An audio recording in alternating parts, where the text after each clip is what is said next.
Emily Carter had everything a woman could want: a loving husband, a beautiful home, and the quiet admiration of an entire town.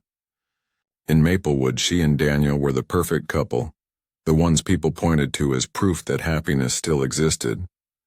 But perfection has a way of hiding cracks.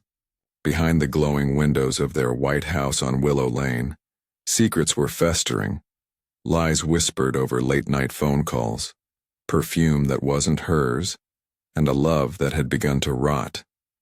By the time the truth surfaced, Maplewood would no longer be the peaceful town it once was.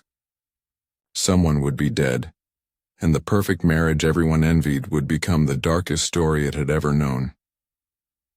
In the quiet town of Maplewood, life moved at a gentle pace. People trusted their neighbors. Doors were left unlocked, and gossip rarely extended beyond the usual small-town chatter.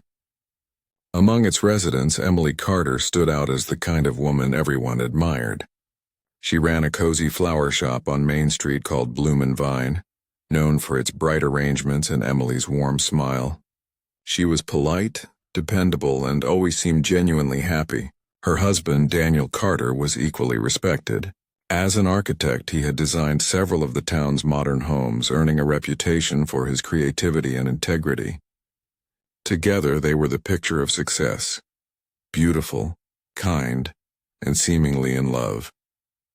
Every morning, Daniel kissed Emily goodbye before leaving for work, his car disappearing down the same winding road. Every evening, Emily waited for him, often preparing his favorite meal or planning a quiet dinner on the patio. To anyone who looked from the outside, their marriage appeared perfect, the kind people dreamed about but rarely achieved. Their house at the end of Willow Lane was always filled with laughter, candles glowing through the windows and the smell of fresh flowers drifting through the air. But perfection has a way of hiding cracks. It began subtly, so quietly that Emily barely noticed. Daniel started working late more often, returning home tired and distracted. When she asked about his long hours, he always had a reasonable answer: deadlines, new clients, or unexpected design problems. He spoke with such confidence that Emily never doubted him. She trusted him completely, believing that their love was strong enough to withstand anything. Still, something inside her began to shift. She started noticing the small details that didn't quite fit. The faint scent of a woman's perfume on his jacket, unfamiliar numbers flashing across his phone, hotel receipts tucked inside his briefcase. Each time she found an excuse. Maybe he brushed against someone at work. Maybe the number belonged to a client. Maybe she was overthinking. Emily had built her entire world around Daniel, and the thought of him lying was too painful to face. Meanwhile, Daniel's behavior grew more unpredictable. He became distant, lost in thought during dinner, sometimes staring blankly as Emily spoke. He'd snap out of it quickly, forcing a smile and saying everything was fine. But it wasn't. When he wasn't home, his phone was off and off. When he was home, he seemed like a stranger, polite but detached. The warmth between them was fading, replaced by an uneasy silence neither of them wanted to acknowledge. The townspeople didn't see the change. To them, the Carters remained the perfect couple, hosting dinner parties, attending church on Sundays, and posing for photos at local charity events. Emily continued arranging flowers for weddings, pretending everything was normal. Yet late at night, she'd sit alone in the darkened living room, wondering where her husband really was. Daniel, on the other hand, was fighting his own battle. He loved the life he had built, but he was drowning in his own lies. He told himself he could handle it, that he could keep both worlds separate without hurting anyone. But secrets have a way of catching up. The more he tried to hide, the deeper he sank. The guilt was eating away at him, yet he couldn't stop. The thrill of his double life was intoxicating, and before long it consumed him completely. Emily sensed that something irreversible was coming. She just didn't know what. To her, it felt like standing on thin ice, smiling for the world while feeling the cracks beneath her feet. She didn't realize that the man she loved was already slipping away, or that the choices he was making in the shadows would soon destroy them both. Maplewood was peaceful on the surface, but behind one beautiful white house on Willow Lane, a storm was quietly forming. 2 towns away in the bustling city of Riverview, a woman named Claire Dawson was beginning a new chapter of her life. She was confident, independent, and used to getting what she wanted. Working as an interior designer, she had recently been hired to collaborate on a renovation project for a small architectural firm. That was where she met Daniel Carter. To Claire, he was everything she admired in a man: intelligent, well-spoken, and effortlessly charming. He carried himself with quiet confidence, and when he talked about his work, his passion lit up the room. What Claire didn't know was that behind his easy smile was a man hiding an entire life from her. Their connection started professionally, built on late-night meetings and shared ideas. They spent hours discussing designs, colors, and layouts, but the conversation often drifted to more personal topics. Daniel told her he lived alone, claimed his work left little time for a social life, and hinted at being unlucky in love. Claire found herself drawn to his honesty, or what she believed was honesty. He listened to her stories with genuine interest, laughed at her jokes, and seemed to understand her better than anyone ever had. Soon their relationship crossed the line between work and romance. What began as a friendship turned into something deeper. Daniel started spending weekends in Riverview, telling Emily he was traveling for business. He brought Claire flowers, took her to quiet restaurants, and painted a picture of a man searching for happiness after years of loneliness. Claire fell completely under his spell. She believed she had finally found someone who saw her for who she truly was. For Daniel, the affair was thrilling. It was a world free from responsibility. No expectations, no routines, no reminders of the life he had back in Maplewood. With Claire, he could reinvent himself, escape the guilt he carried, and forget about the woman waiting for him at home. He promised himself he would stop before it went too far, but each time he tried, he found himself drawn back to her. The danger of it all only made it more intoxicating. As months passed, the relationship deepened. Daniel began to spend less time with Emily, claiming an increase in work demands. Claire, however, started to notice inconsistencies.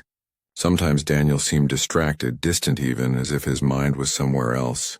When she asked about his family, he avoided the question. He rarely answered calls after 9 p.m., and whenever she suggested visiting his home, he changed the subject. One evening, while scrolling through social media, Claire stumbled upon a tagged photo that froze her in place.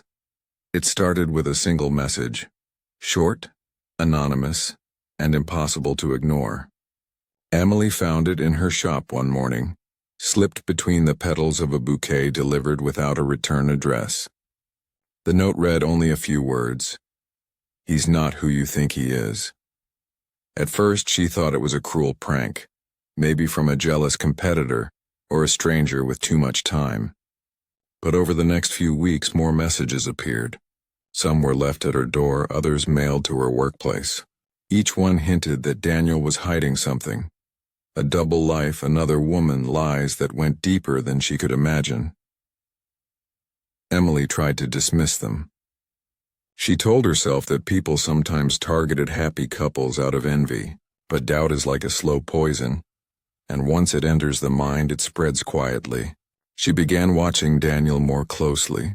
His texts, his phone calls, the way he avoided eye contact when she asked about work. He grew more impatient, brushing off her questions, insisting she was imagining things. Still, she couldn't shake the uneasy feeling that something was terribly wrong. The truth came out one evening in the most ordinary way. Daniel had gone to take a shower and his phone, forgotten on the couch, buzzed with a notification. Emily never went through his things before, but this time something compelled her to look. The message was from a woman named Claire, filled with affection and longing. Scrolling further, she saw months of messages, plans, confessions, and photos that shattered everything she believed about her marriage. The man she thought she knew had been living a lie, building a secret world behind her back. When Daniel came out of the bathroom, Emily was waiting for him, trembling with rage and heartbreak. The confrontation that followed tore through their home like a storm. There were no calm explanations, no apologies that could undo the betrayal. Emily demanded to know who Claire was, and Daniel tried to explain, but his excuses sounded hollow. He claimed it had been a mistake, a moment of weakness that had spiraled out of control. He swore he would end it immediately, that he still loved Emily, that he could fix what he had broken. For days afterward, the house felt like a battlefield gone silent. Daniel tried to make amends, cooking dinner, leaving flowers, sending messages from work. Emily wanted to believe him, wanted to rebuild the life they once had, but every look, every word felt different now. Trust once shattered is not easily repaired, and somewhere beyond their quiet town, Claire was growing desperate. After Daniel stopped answering her calls, Claire's confusion turned to fury. She couldn't understand why the man who had once promised her everything had suddenly disappeared. She began sending messages to him, demanding answers, then to Emily, once again pretending to be an anonymous friend. Her obsession grew with every unanswered text. Soon she was driving past the Carter's house late at night, watching from her car as the lights went out. She convinced herself that Emily was the obstacle keeping her from the life she deserved. Daniel tried to cut all contact with Claire, but it was too late. She had no intention of letting go. When her messages turned threatening, Daniel considered telling the police but feared exposure, the shame, the gossip, the ruin of his reputation. So he kept quiet, hoping the problem would fade on its own, but it didn't. Claire began sending letters to his office, slipping notes under his windshield, reminding him that secrets don't stay buried forever. Emily, unaware of the full danger, believed the worst was over. She thought the hardest part had passed, that the affair was done, that Daniel was finally being honest. She wanted to forgive him, to move forward. She didn't realize that the other woman wasn't finished yet. What began as betrayal was turning into something far darker. The cracks that had once been invisible were now gaping wounds. And as the days went by, Maplewood's picture-perfect couple was unknowingly marching toward a night that would destroy everything they had left. The night the quiet town of Maplewood lost its peace began like any other. The streets were still, the air sharp with the chill of November, and faint lights glowed behind curtained windows. Inside the Carter home, Emily moved through the kitchen, cleaning up after dinner. Daniel had been unusually restless all week. He barely touched his food, pacing the living room, checking his phone again and again. He told Emily he was waiting for an important client call, but his face betrayed unease. He looked like a man expecting something, or someone, to arrive. At 9:43 p.m., the neighbors later reported hearing raised voices. Then came the sound of glass shattering, followed by a scream that made a dog down the street start barking. No one called the police immediately. In Maplewood, people assumed arguments were private matters. But by 10:15, another sound echoed from the Carter home. A thud followed by silence. When police arrived half an hour later, the scene inside told a story of chaos and violence. Daniel Carter lay in the kitchen, his body sprawled across the tiled floor, blood pooling beneath him. The knife used to end his life rested only a few feet away. Emily sat nearby, trembling, her hands and clothes stained crimson.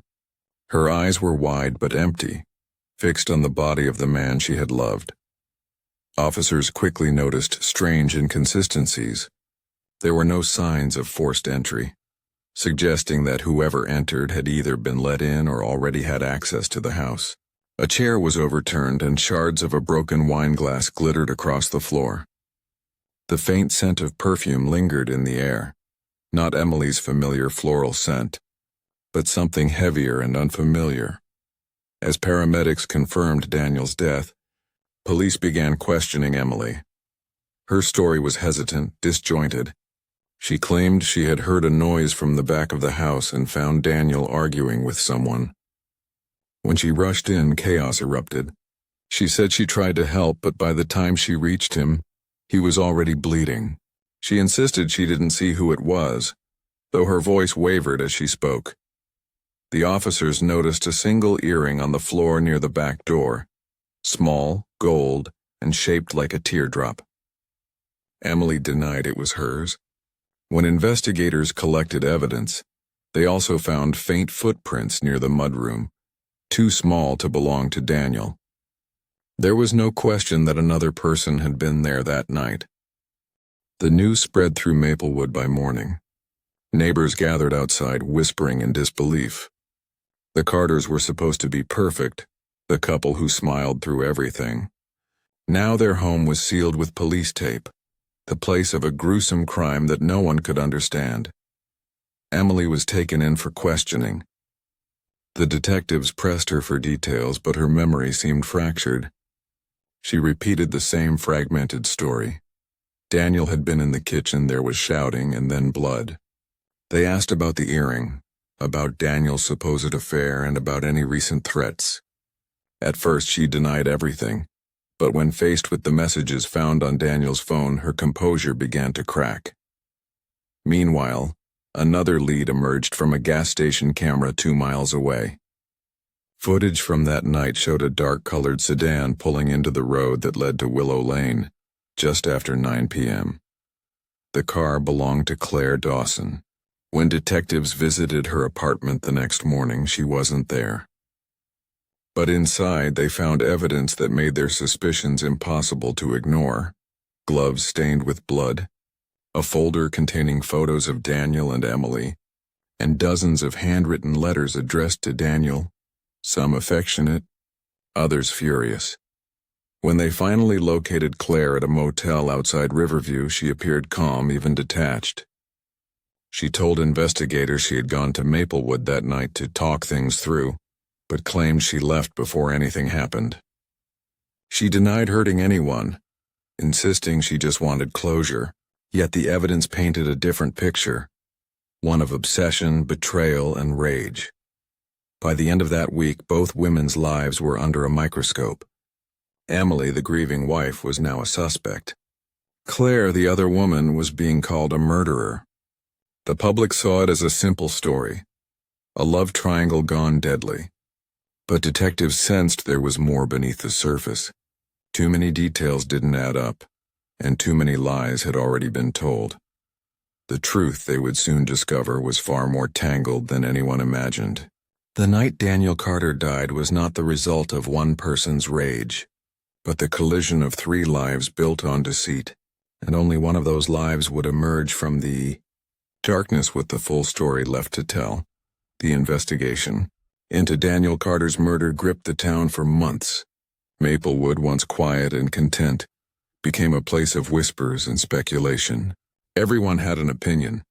Some believed Emily had finally snapped after learning about the affair.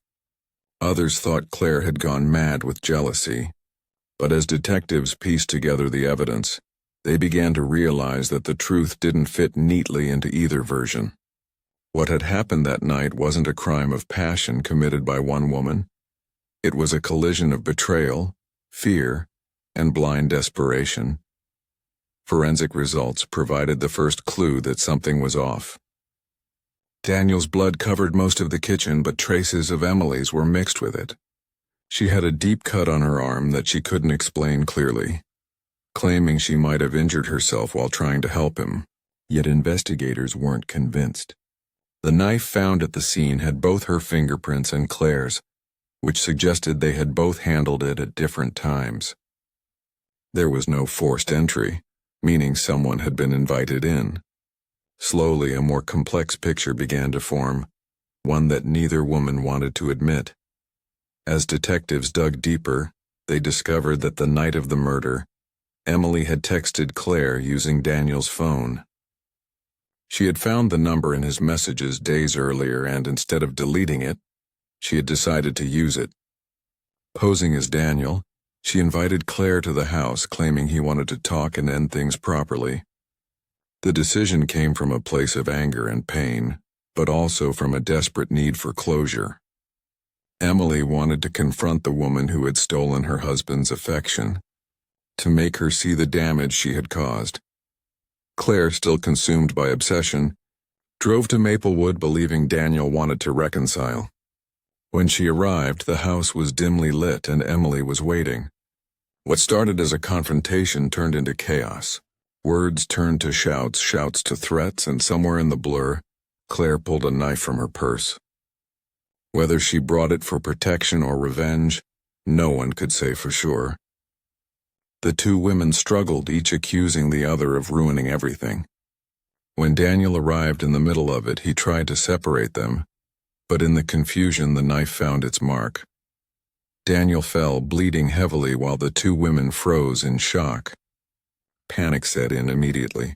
Claire dropped the weapon and fled through the back door, leaving behind her earring and muddy footprints. Emily called for help, but by the time she did, Daniel was already gone. Her screams echoed down Willow Lane, drawing the attention of neighbors who would later recount the haunting sound of a woman breaking apart.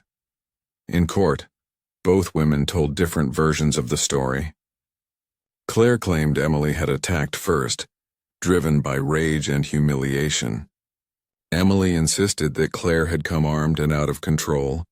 The physical evidence pointed to both of them, leaving the jury to untangle a web of deceit. After weeks of testimony, the verdict finally came. Emily was convicted of manslaughter for her role in luring Claire to the house and failing to prevent the deadly struggle. Claire was sentenced for assault and conspiracy, after her fingerprints were matched to the weapon and the threatening letters. When the trial ended, Maplewood tried to move on, but the story lingered like a shadow. The house on Willow Lane was eventually sold, its cheerful white paint unable to hide the memory of what happened there.